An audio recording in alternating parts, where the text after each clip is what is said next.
సమ్మక్క సారక్క జాతర అంటే ఎంత మంచిగా అయింది కదా.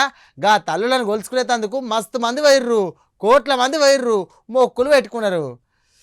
అయ్యో, సమ్మక్క సారక్క జాతర అంటే యాదకొచ్చింది ముచ్చట. కౌశిక్ రెడ్డి సారు ఏదో లొల్లాయ కదా, మరి ఇది ఏడదాకా వచ్చిందో చూసేద్దాం పాండ్రి. తెలంగాణ కుంభమేళ సమ్మక్క సారక్క జాతరప్పుడు పాడి కౌశిక్ రెడ్డి సారు లొల్లి బగ్గరైంది. పోకుండా చేస్తాండ్రు, ఎందుకు ఇట్లా ఇబ్బంది పెడతాను అని చెప్పేసి రోడ్డు మీద కూర్చొని లొల్లి చేసిండు కౌశిక్ రెడ్డి సారు. గప్పటి కేసుకు సంబంధించి ఈ సార్ను సిఐడి పెద్ద సారు పిలిపించి విచారణ చేసిర్రు. పిలిచినాక వెంటనే పోయిండు ఈ సారు. హైదరాబాద్లో ఉన్న సిఐడి ఆఫీస్లో అయింది విచారణ. కౌశిక్ రెడ్డికే కాదల్లో అలా భార్య కూడా నోటీసులు ఇచ్చారు సిఐడి సార్లు. అందుకే ఇద్దరు పోయిరట విచారణకు. ఇదంతా కుట్రము, డంపింగ్ యార్డుకు అడ్డున్నా అని చెప్పేసి ఇట్లా ఇబ్బంది పెడతాండ్రు, కేసుల గురించి విసిగిచ్చి నోరు మూపిద్దామని చెప్పేసి చూస్తాండ్రు అని చెప్పేసి మా కౌశిక్ అన్నది అని చెప్పేసి ఆ సార్ ప్యాన్ల మాట. నోటీసులు ఇస్తే 108 సార్ల ఫైరింగ్ చేసిన కరీంనగర్ సిపికి ఇవ్వాలి అంటాడు కౌశిక్ రెడ్డి సారు. సరే, ఏదేమైనప్పటికీ సిఐడి కేసు దేని మీద ఇవ్వాలి?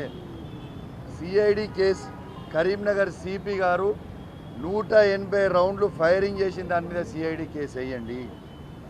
కరీంనగర్ సిపి గారు వారి సతీమణి మరి వారి ఫ్రెండ్స్తోని జల్సాలు చేసుకుంటా AK-47తోని 10 రౌండ్లు, SLRతోని 10 రౌండ్లు, ఇలా పిస్టల్తోని 10 రౌండ్లు, ఒక్కొక్కరు 30 రౌండ్లు ఫైరింగ్ చేస్తే ఇలా 6గురు కలిసి 180 రౌండ్లు ఫైరింగ్ చేసిండ్రు.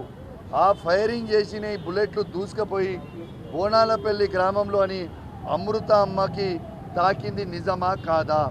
అసెంబ్లీ సాక్షిగా నేను ఈ ప్రభుత్వాన్ని అడిగిన, ఎంక్వైరీ చేయండి, దాని మీద సిట్ వేయండి, సిఐడి వేయండి అని చెప్పిన, దాని మీద మాత్రం వేయరు.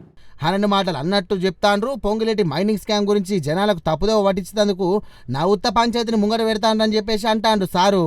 అంతేకాదు, ఇటు డంపింగ్ యార్డు పంచాయతీకించి డైవర్ట్ చేయాలని చెప్పేసి ఇవన్నీ చేస్తాండ్రంట. తగ్గమిగా కరీంనగర్ చెత్త అంతా తెచ్చి హుజూరాబాద్లో పోతే ఊకోమని చెప్పేసి ధమ్కి ఇచ్చినంత పని చేసిండు కౌశిక్ రెడ్డి సారు. మా హుజూరాబాద్ ప్రజలు ఏం తప్పు చేసిర్రు అని నేను అడుగుతా ఉన్నాను. మా దగ్గర ఎందుకు ఆ డంపింగ్ యార్డ్ తీసుకొని వస్తుర్రు? ఎవరి చెత్త ఎక్కడక్కడ చేసుకోవచ్చు కదా, మా దగ్గర తీసుకొచ్చి మా హుజూరాబాద్లో ఎందుకు చెత్తకుండా ఇవ్వాలని అనుకుంటున్నారు? ఎట్టు పరిస్థితిలా నేను ఒక్కటే చెప్తా ఉన్నాను, మీరు ఖచ్చితంగా నిన్న బంధుతోని ఈ ప్రభుత్వము మేలుకొని ఆ డంపింగ్ యార్డ్ని రద్దు చేయాలి అని ప్రకటన తీసుకొని ప్రకటించాలి.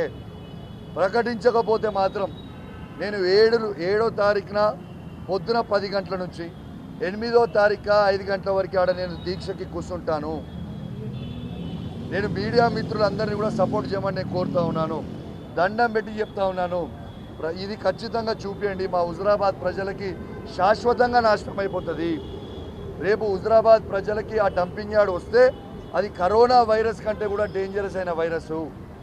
ఆ డంపింగ్ యార్డ్ వస్తే చుట్టుపక్కల ఉన్న 50 కిలోమీటర్ల వరకు వ్యవసాయ భూములు పాడైపోతాయి, ఆడున్న నీళ్లు పాడైపోతాయి. రేపు మంచినీళ్ళు తాగే పరిస్థితి ఉండదు, రేపు ఊపిరి పీల్చుకునే పరిస్థితి ఉండదు, రేపు పశువులు నీళ్లు తాగే పరిస్థితి ఉండదు. ఎన్నో వింత రోగాలు వస్తాయి. దయచేసి ఆడ మాకు డంపింగ్ యార్డ్ వద్దు, ఆ డంపింగ్ యార్డ్ని క్యాన్సిల్ చేయాలని నేను మా హుజూరాబాద్ ప్రజల పక్షాన నేను డిమాండ్ చేస్తా ఉన్నాను.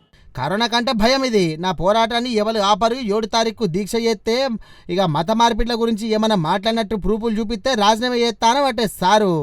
ఏం పంచాయతీ ఏమో పోండ్రి, కానీ ఈ పంచాయతీలను చూస్తే రాజకీయ నాయకులు ప్రశాంతంగా కడుపు నిండా తింటారా, కంటి నిండా నిద్ర పోతారా అనిపిస్తుంది. మనకెందుకు తీర్రి. కానీ మనమైతే ఇంకో ముచ్చటికి పోదాం.